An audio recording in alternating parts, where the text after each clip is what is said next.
the Slow Burn Pro Wrestling Podcast, where all professional wrestling storylines live. As always, I am your host, Matt Brandon, bringing you all pro wrestling's news, notes, innuendos, and whatever else you can come up with in this wonderful world we call pro wrestling. Folks, welcome back to the Slow Burn. Happy Tuesday as we're getting back on our normal schedule. We're never really normal around here, right? But at the same time, it's good to be back on a Tuesday and not a Monday and blah, blah, blah, blah, blah. Hope everybody's week is off to a fantastic freaking start. So about Raw. We got to get to Raw, right? Let's talk about Monday Night Raw. Guys, that was not the best show that we've had in a while. I've read a lot of reports on it, and I don't know. Maybe I went into it a little negative. I'm not sure, but I didn't think the show was as good as it could have been. I thought the crowd was fantastic from Birmingham, England. Now, don't you dare say Birmingham. This is Birmingham. All right, Birmingham, England. Yeah, still one of the steel centers of the world, and it was great to hear the crowd. Not so great on some of the other stuff we had here. Storylines kind of missed a little bit. Matches weren't awful, but yeah, it wasn't the best show. I wasn't a fan as much as I have been lately. But regardless, it's good to be here with you on a Tuesday. It's good to get things back on track for our normal show schedule. And guys, we'll probably mix the schedule up a little bit this weekend as well, with Clash in Paris being on Sunday rather. What I think I may do is either do a Sunday evening show or just do the post and do it on Monday afternoon like I did this past week. So we'll see. We'll see how the week plays out. But I promise I'll give all 10 of you a good warning on when you can catch us. So great to be back with you. A lot of stuff going on in the world of pro wrestling. Obviously, we had such a great weekend. How great was it that we had wrestling? You guys know how big a fan I am of European crowds, right? I've talked about it 100 times, right? But here's the deal. I had AEW starting European crowds on Wednesday. We had Friday Night SmackDown with the European crowd. We had Collision on Saturday with the European crowd. Then we end up getting to Forbidden Door on Sunday afternoon. European crowd loved every bit of it. Heat Wave, yeah, we weren't in a European crowd at Heat Wave. Lowell, Massachusetts brought it, though, not bad. And then we come back for Raw, another European crowd. We're going to get a European crowd on SmackDown on Friday, and then, guys, Clash in Paris on Sunday. So what a time to be alive and be a wrestling fan. That's all I can say. You know, being a wrestling fan right now, what a glorious time we're dealing with. So let's get to Raw. Like I said, live from Birmingham, England. You know, I wanted to say one thing. I love European chants. I love them. All right. I'm all about them. I like it. It's a soccer chant style, a football chant style. And I'm telling you, I enjoy the hell out of it. But I have a new favorite chant. You know, last year coming off of the European tour, I was all about the Cody Rhodes, and now we're getting a lot of that from everybody. I'm loving it, but I have a new favorite chant, and it is, "Who are ya? Who are ya? Who are ya? Who are ya?" Talk about a freaking put down. It's so simple and it's so awesome. And so far, anyone that's had it, and it's started last week, obviously, with the European shows. We saw it at Dynamite. Now we're seeing it again. And every time it's happened, whether it be on AEW or WWE television, it has pissed the heel off, and it's so worked. You know who I am. I'm the guy that's going to kick your ass. All of that freaking works for me. But the "Who are you" chant, all right, Americans, I challenge you. All right, when stuff gets back here, we're fully going back to our shows in America. By the way, AEW is back this week at the 2300, baby, all commonly known as ECW Arena. But we're back in America. How about, Americans? I challenge you. Beat the chant of "Who are ya?" Because right now the "Who are ya?" is really working for me. So there you go. Well, let's get to Raw, guys. We open things up with the Tribal Chief, man. We open things up with the OTC. But before I get to his stuff, I want to say something very, very clear. Thank you very much, Netflix, for cutting off the end for me. All right. I don't know what the hell happened. Obviously, I watched it recorded. I hate the fact that I have to sit through some of the commercials. I guess I should re-up my subscription. But when you have 90 million streaming services all to watch wrestling, I shouldn't have to spend anymore. I just sounded like all the people I was kind of talking with last week about it. But regardless, I didn't get to see the very end. I did read what happened, and then I got onto YouTube and I've caught it. So it's not like I couldn't see it eventually, but you cut off the very freaking end for me. The freaking thing comes up, Paul Levesque and Lee Fitting, and then next thing you know, I fade to black. But it wasn't a fade to black. It was just, you're done. You're done. So thanks a lot for that, Netflix. Glad I got to see how it ended on YouTube. Appreciate it. So appreciate you. But Roman opens. I want to say this about Roman, man. He was so happy. Like those smiles were genuine. You could really tell that. And I want to say, Roman, even since he's been baby, since he's had this good guy run that he's on right now, he still doesn't smile much, right? He is still the tribal chief.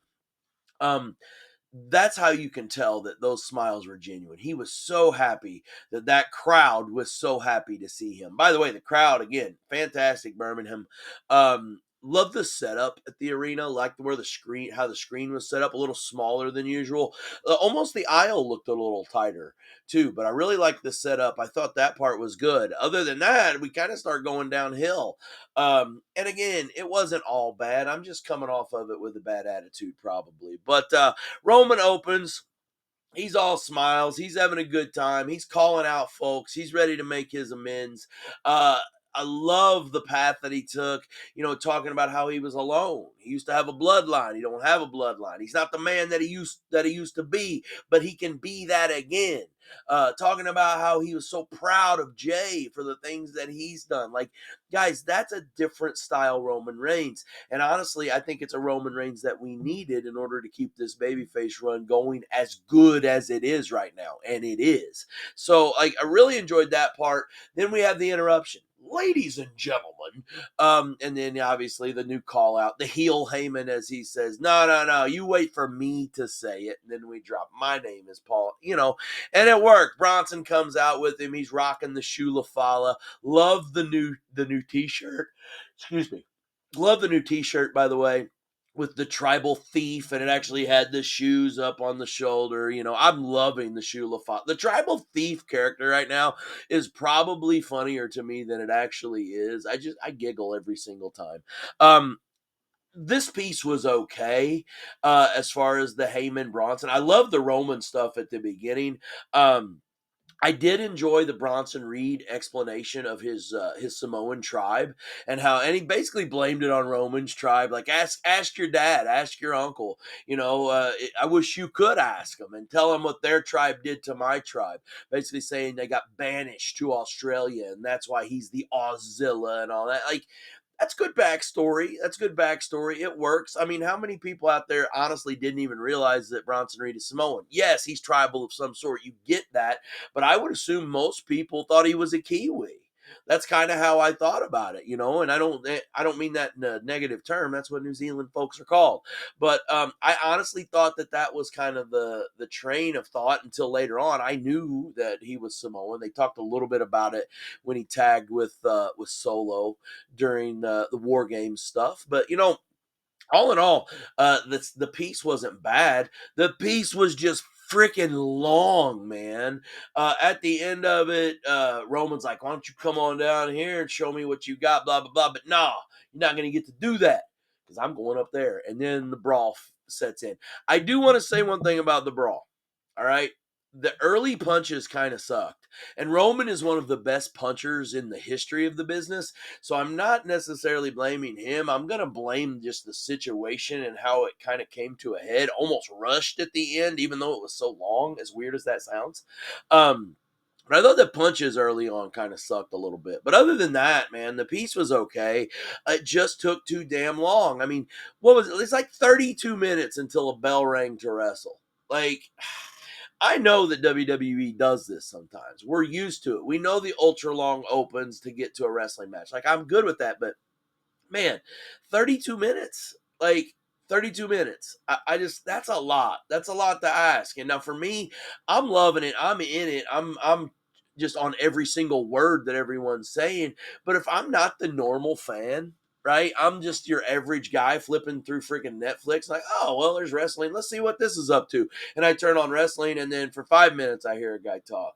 And then for 10 minutes, I hear a guy talk. And by that time, I'm probably like, you know what? I guess they're not going to freaking wrestle, and I'm turning the channel. That's the stuff that bothers me.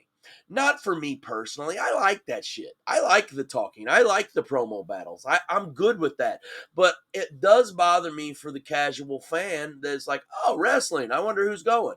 A lot of people still do look at it as a true athletic event. Not that it's not athletic, but we know what we're dealing with, predetermined, right? So I don't know. That part kind of got to me a little bit. So it was what it was. By the way, when we do finally open up, we get Dragon Lee versus JD McDonough. Dragon goes over here again. And my note on this match was this was a really good match. It's a shame it took us 32 minutes to get to it. Now again, I was a little bit surprised in the finish. I thought we would get a wonky finish here. What we ended up getting was Dragon going over. Dom tries to interfere. AJ runs. How about AJ? How about leave him alone? How about that? The dirty one getting beat up by AJ in the middle of the match when he's just out there supporting his friend JD McDonough. Right now, that's what a heel does, by the way. So like, I don't know. I thought the match was good. I enjoyed it. AJ fixes things. I'm fine with it. What we end up getting out of this later on down the road is going to be another AJ Dom match. I'll get to that in a little bit. But I don't know. I thought the match was okay. It just, the timing of it, man. This whole show's timing for me didn't work. I don't know why. It's just one of those freaking things. All right. Kofi versus Penta. Here's another one. The match itself was great. The match itself, the one-on-one match between Penta and Kofi, I love that. Talk about a mesh of styles. Like, the match was fantastic. Now make it make sense to me on why they're wrestling. All right. Now I know what you're gonna say. Well, last week Penta had Xavier Woods and he beat Xavier Woods, so not Kofi. All right, well, make that one make sense to me. New Day is a tag team. They're fighting for tag team prominence, right? That's the whole idea here. And now we're just wrestling one-on-one matches against Penta. Like, I just, who furthers from that? Yes, it was a good match. Yes, I enjoyed the match. It was fine.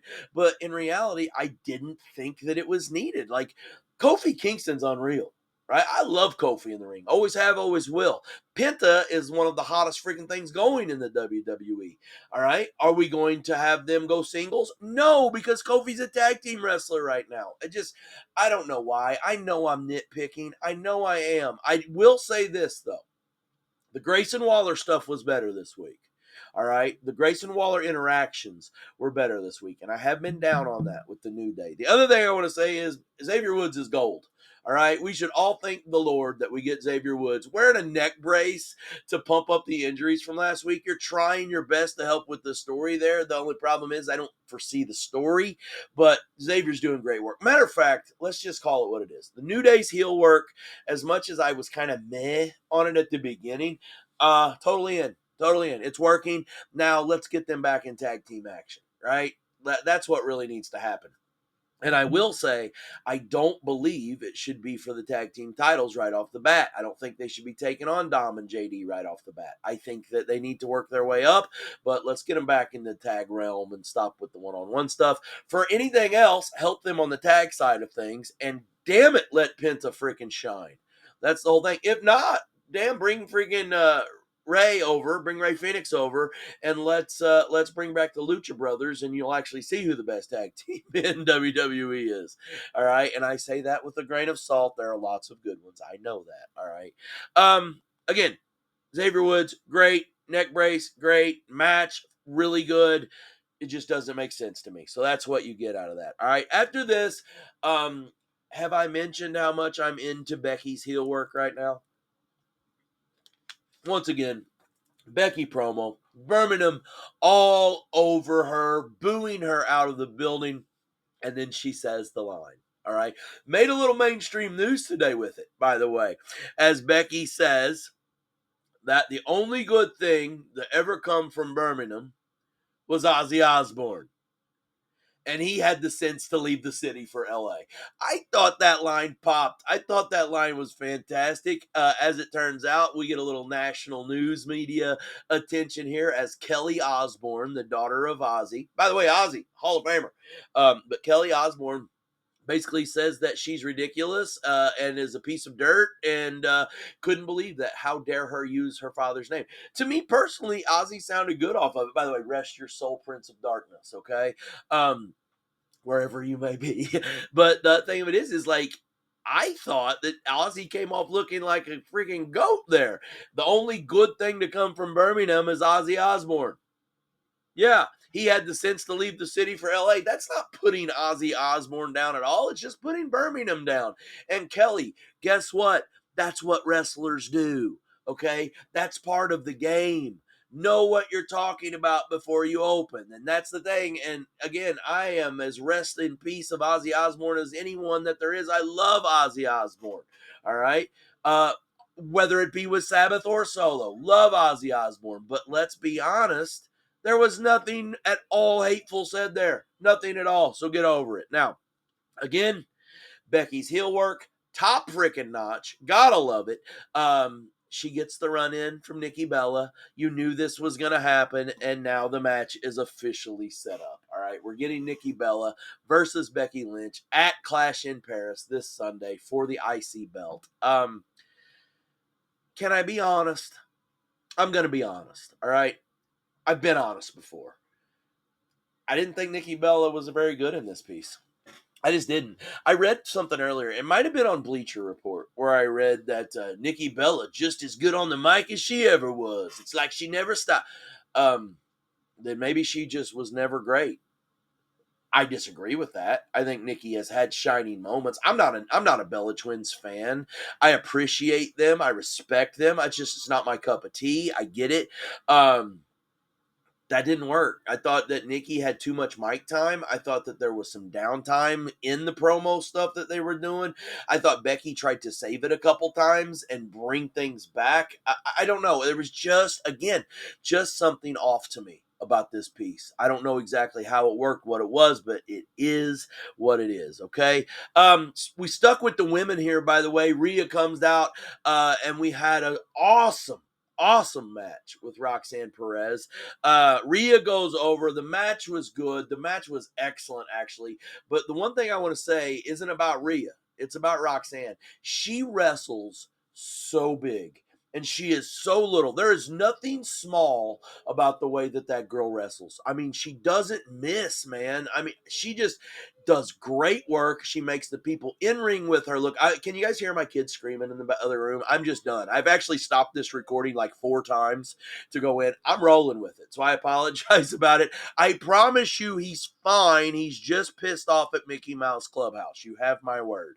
All right. But regardless, I thought Roxanne was great. I thought Rhea was great. Kind of had an idea how this match would finish out. Rhea goes over, the beatdown happens, and then something interesting happens because earlier in the show, there was a piece where Io Sky meets Rhea backstage and lets her know, hey, I love you. I respect you. Thank you for saving me last week, but we've got to keep our distance because Asuka and Kyrie, they're not good with this. The Kabuki Warriors, they're my friends. They're my family, and they're not okay with this. So I think we ought to keep our distance. And I thought that was a really good piece. The best part of it was in the background, way off in the distance, as you see Asuka and Kyrie saying, watching this thing happen.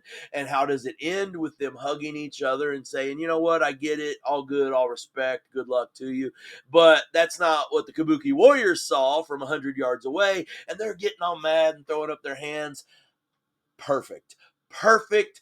Perfect. That's storytelling, folks. That is storytelling 101. And then the story gets expanded on. Rhea's getting the beat down after the match. Io comes down to make the save. Oh my God. Perfect.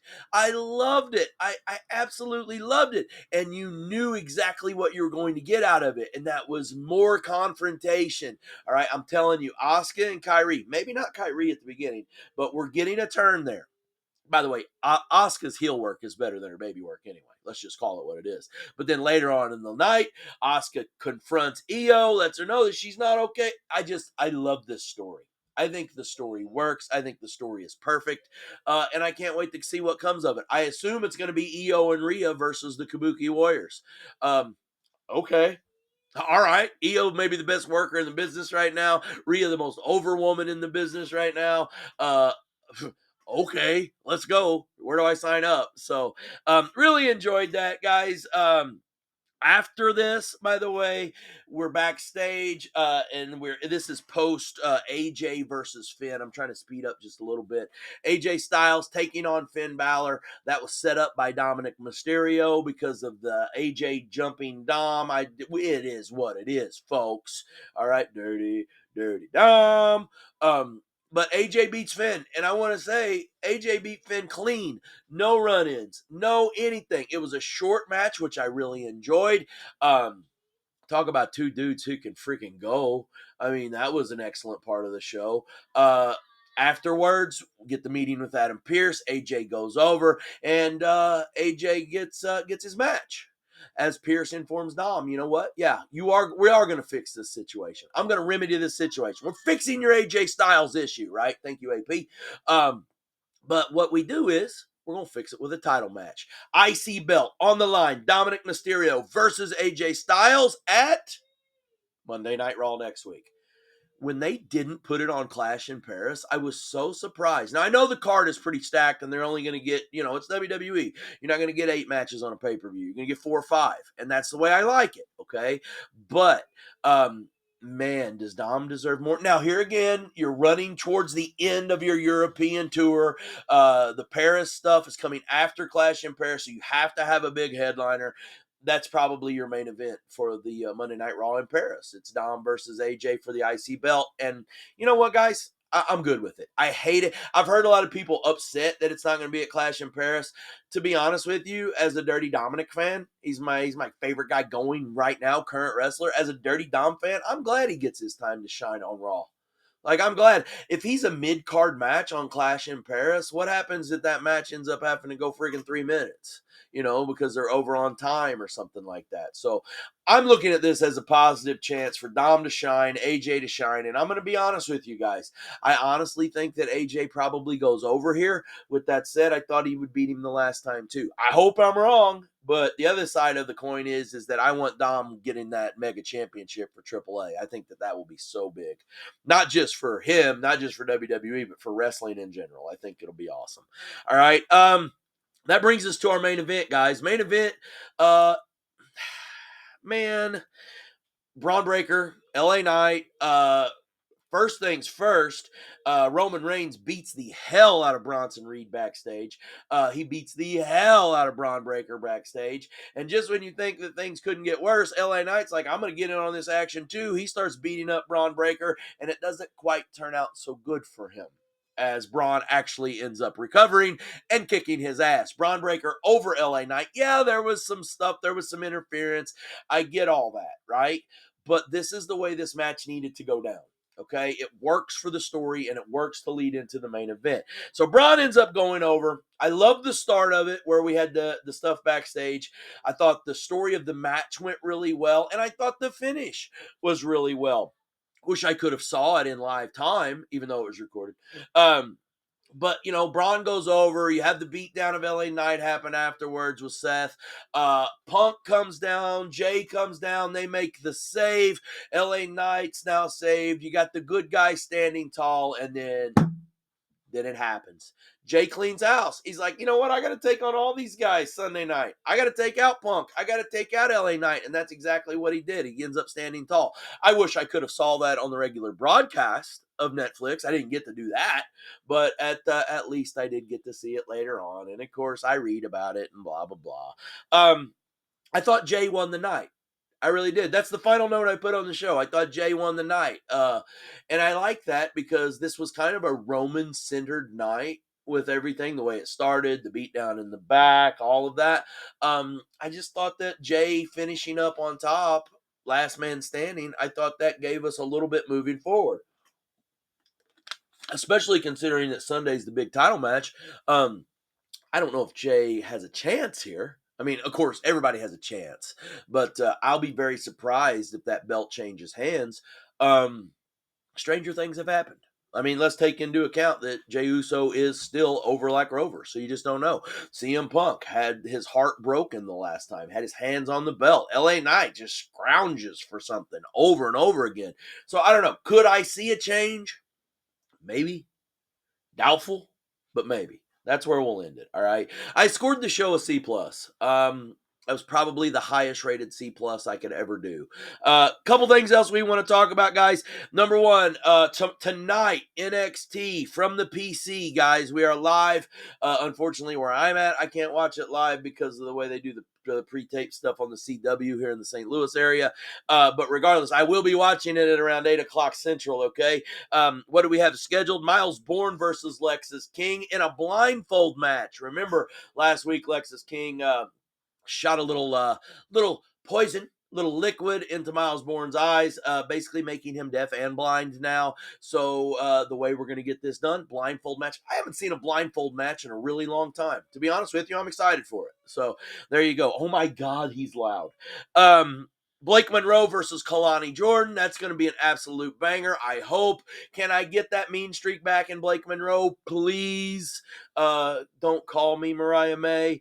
We're getting a huge six woman tag match. Fatal Influence. JC Jane. She's still the NXT Women's Champion, people. All right, JC Jane, Jasmine Nixon, Fallon Henley taking on Sol Ruka, Zarya, and Lola Vice. That's going to be a banger. And then we have Izzy Dame and Tatum Paxley taking on Ren Sinclair and a partner of her choosing. We don't know who it's going to be yet, so we shall see how that all works out. But NXT live from the Performance Center tomorrow night, guys. I don't have a card yet on AEW. It's probably because I didn't look hard enough, but I will tell you this. AEW is back in the States. We are live from Philly for AEW Dynamite, and it ain't just a Philly place, baby. It's ECW Arena, the 2300 Arena on the corner of Sampson and Rittner. Swanson and Rittner. Oops. I said Samson. I want to talk to Samson. Sampson and Rittner, the 2300 Arena, EC Dub. I love it, man. Recently, you were hosting NWA Power shows there. Now we're going to get Dynamite back there. Like, it's a legendary place, and the more I get to see it on television, the more I love it with my memories of Tommy Dreamer and the Dudley Boys and Taz and Raven and Sandman and all, New Jack and the Blue Meanie and all of it. I just love it. I love it all. So there you go. EC Dub, baby. All right. Before we close out, there's one thing, and I got about 2.5 minutes to go here, all right? There's a big controversy that happened in wrestling over the weekend, all right, at an indie show.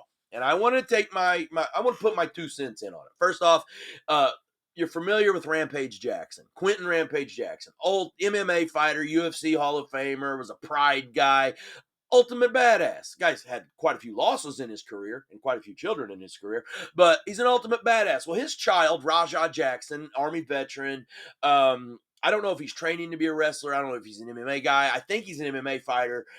Anyway, he's at this indie show, and they do this thing backstage. It looks like a complete work. Another guy hits him in the head with a beer can. Rajah acts pissed. I mean, he was pissed. It wasn't acting. Anyway, long story long, before it's over with, this whole time Rajah's live streaming on Kick, and he's basically saying, I'm gonna kick this guy's ass. Well, they give him a chance to get in the ring, and it's supposed to be a work, guys. It's supposed to be a work, and he's talking this whole time now. He's gonna hurt this guy. I'm gonna hurt him. He's gonna see. I'm gonna kill him. Well, my God, he almost did kill him. He comes in the ring. This Psycho Stu, by the way, get well, Psycho Stu. I've never seen your work, but you don't deserve this. Psycho Stu gets dumped on his head, and to be honest with you, the way he got dumped was an MMA style dump. All right, he freaking slammed him on his head, knocks him cold out, and then proceeds to pound.